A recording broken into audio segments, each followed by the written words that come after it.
everyone is a genius in the bull market. Well, that's how the saying goes anyway. So 6 months ago, I decided to put that to the test. Seeing very few headwinds ahead, I decided to give copy trading a go. Why copy trading? Well, the idea is that you can take advantage of the skills and knowledge that other people have and the time that they put into doing research that you might not necessarily have to manage your portfolio for you. This is a little bit different to some of the other schemes that I've tried to make a little bit of money. It requires some upfront capital and lets others trade your money for you instead of making the money yourself. So this might be something that if it appeals to you, you might want to pair with some of those things. So at the turn of the year, I set up my account with a well-known copy trading platform, and here we are 6 months later to review the results. So how did I do? So before I reveal the results, I just want to talk a little bit about what copy trading is, how I went about picking the people I was going to copy, just so you can see what went into the final results. So firstly, what is copy trading? Well, simply put, as the name suggests, it would be if I had £100, I could put £100 into my account and say to the platform that I'm using, I want to copy X trader.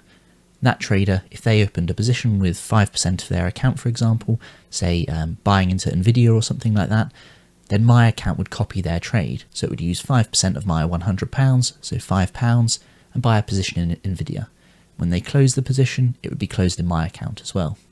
So the idea is that you can take advantage of the knowledge and skills that other people might have that you might not have, because keeping track of loads of different companies, commodities, forex, crypto, whatever you want to invest in, takes time. And so there's always going to be specialists in other areas that know more than you. So the idea is you find those specialists and let them trade their own money and just follow along with what they do. So what platform did I use to do my copy trading? Well, it turns out there aren't actually that many platforms that I could find to use here in the UK. Now, I don't know whether that's different in other countries, and part of the criteria that I was looking for is that the platform needed quite a lot of people on the platform. I didn't want to be using a platform where there was only 10 people to pick from to copy. I wanted thousands and thousands of people to pick from, because that would give me the best diversification of backgrounds, people from different countries, people who have different skill sets to use. Now, the platform that I used was called eToro. eToro is regulated here in the UK by the Financial Conduct Authority. I'll leave a link down in the description to its FCA accreditation page. You will note there's some areas of limitations on that accreditation. So again, if it's a platform you decide you want to use, just be aware of those limitations. Now, eToro bills itself as a social media platform as much as a trading platform. And that means when you use eToro, you can post, you can tag people, you can tag assets in different posts, you can share your thoughts, you can share links to maybe video updates you do, I saw was quite common on the platform. And it just allows people to interact with people that they're copying and traders that they might be following and just have discussions about assets on the platform. Now, I actually quite like that approach. I think it's really good for sharing financial knowledge. Although I am aware when I was using eToro and just playing around with it, there does seem to be quite a lot of spam isn't necessarily the right word, but it's people that just seem to tag lots of different assets when their post doesn't necessarily relate to those assets. And so that does stifle a little bit of the social media side of it. Having said that, I did really like the way that eToro shared data. So you could view past performance for traders. You can see what kind of assets they trade. There's a proprietary risk score that eToro assigns to different traders. Now, I did read a little bit into that, and it's a little bit fluffy and woolly, I think, for my liking, but it's a good benchmark, just gives you a number to compare against people. Now, I would also just say that eToro primarily is a CFD trading platform. So that's a contract for difference platform. So that means you don't actually own the underlying asset. You're just entering an agreement with someone else. So that might be the platform in this instance to buy or sell an asset at a given price. The advantage of a CFD is that it means you can actually use quite a lot of leverage. So if that's something you're interested in, then that might appeal to you. A downside though of using CFDs is that you can't use them within tax advantage wrappers here in the UK. So that's wrappers such as an ISA or an individual savings account. So whilst you can pair an ISA with eToro, it has to be with the money farm platform as far as I could see, and it was more of just showing your balance rather than actually letting you trade inside that ISA. So when I compare my results against a benchmark, which I'll discuss a little bit later in this video, just be aware that there would be a tax implication on my position held on eToro because it can't be held in those tax advantage wrappers. So getting down a little bit more into the nitty gritty of how I use the platform, how did I actually pick who to copy? Because let's be honest, that's the main thing at the end of the day that our job would be as someone who's looking to copy trade someone else. So I started just by scouring the whole platform, looking at some of the people who are most copied, looking at different risk scores that people had, looking at how frequent people trade, and I pulled up a short list of people that I thought I'd be willing to copy trade. And that short list was around 30 people long. And from there, I started to play around with the different asset allocations that copying certain people would give me. So I decided that I would split my capital roughly equally between, I wanted at least 3 or 4 traders. I actually settled on 5, and that meant I assigned 20% of my portfolio to each of them. And I'll pop on the screen here a little breakdown of who those traders were. And you can also see in that breakdown that I've highlighted what they trade, so that I get a rough idea of the asset allocation that I would have when I'm copy trading these people. Now you'll see that indices, ETFs and stocks are broken out on eToro, and so stocks generally represent individual companies, whereas indices and ETFs can have some overlap depending on what's bought on the platform. But that broadly gives me an allocation along the lines of 70% stocks, 20% crypto, 5% commodities and 5% forex trading. So how would I have expected a portfolio with roughly that allocation to have performed over the last 6 months? Now bear in mind that we've had an absolutely cracking 6 months, then I think you'd agree that you would have expected really strong results. If we look at those individual allocations themselves, the stock market has gone absolutely bananas in the last 6-12 months. Cryptocurrency has done really well this year. Commodities, especially gold, has done really well. Foreign exchange depends on what you were trading a lot. For example, if you were trading buying the yen, you probably wouldn't have done very well this year. So to get a bit of an idea, I actually plugged my numbers into a website called Testfolio, which is one of my new favourite websites for doing backtests on portfolio after Portfolio Visualizer has gone through a lot of changes. And you'll see that actually this portfolio would have done really well, up over 20% over the last 6 months. Now you'll see here on the Portfolio Visualizer website that I'm actually benchmarking against a global index fund. And that's because that's generally my default position if I don't have any particular thing that I'm looking to buy or buy into because I'm not really seeing the opportunities. And so that's the benchmark that I'm going to be using on eToro to compare my portfolio against. Now, just before you look at that portfolio and see that it's done really well against a global index fund, just be aware there are some caveats to that simulation that I've done. So for example, for the 20% crypto allocation, I've used the Grayscale Bitcoin Trust as a proxy.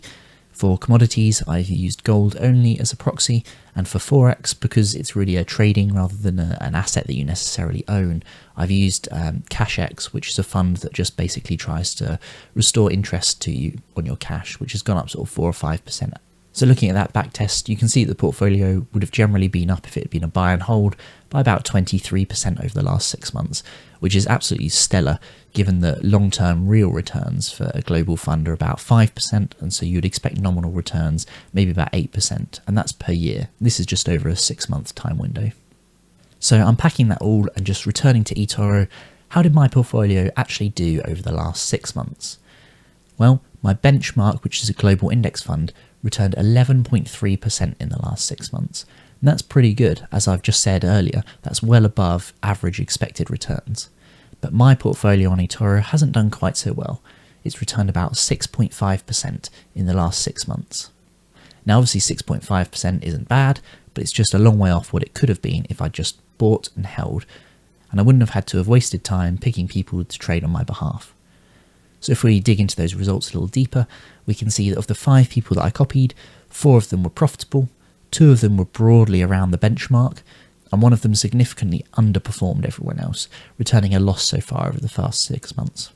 Now I did just dive into that one trader who'd given me a loss over the last 6 months just to see where it's gone wrong for them, and to be honest, it's a problem that I see a lot on eToro. So the positions that they took were broadly shorting gold and shorting major index funds, which has obviously been a really bad move over the last 6 months.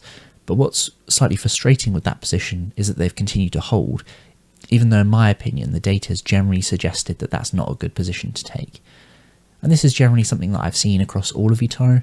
I see that people tend to hold on to losing positions because one of the metrics that eToro seems to display for traders is their percentage of winning trades.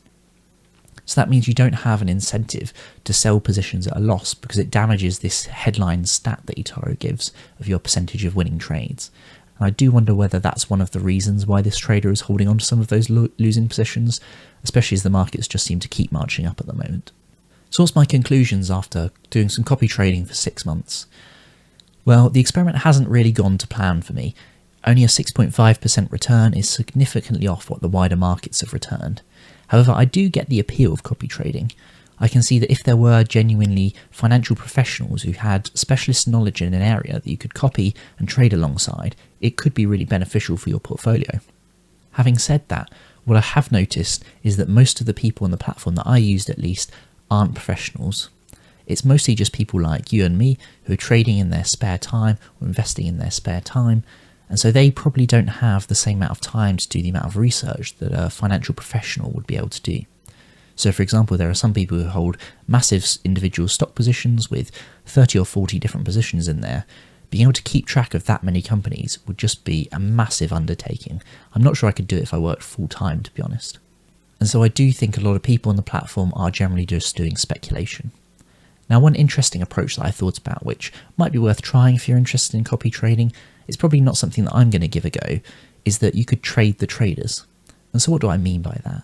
Well, let's say you had that shortlist like I did of 20 or 30 people who you thought generally gave consistent results and liked the way they trade, looking at their previous trades, looking at charts of their performance, looking at drawdowns, risk scores, all these kind of metrics. Then you might keep an eye out for maybe a month or two where they have bad performance and then buy into those traders, with the idea being that maybe they took some positions that were just taking a little bit of time to reverse around, or maybe they've cut some losses short, but generally they've done pretty well over time. And so therefore you might expect a turnaround in their performance, and so you're trading the traders effectively. Again, you could do this the opposite way around. You could do more of a momentum strategy where maybe if some traders have a really good month, you buy into them the next month, again hoping that that momentum would continue because they've picked up a really good trend or something along those lines.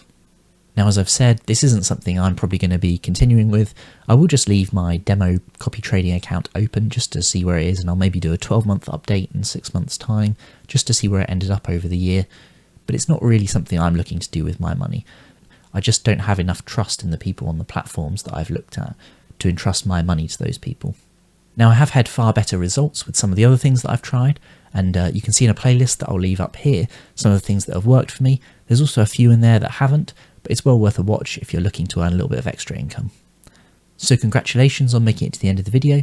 Hit the like button down below to show that you made it and show your appreciation for this video, and I'll see you in the next video. Thanks very much for watching,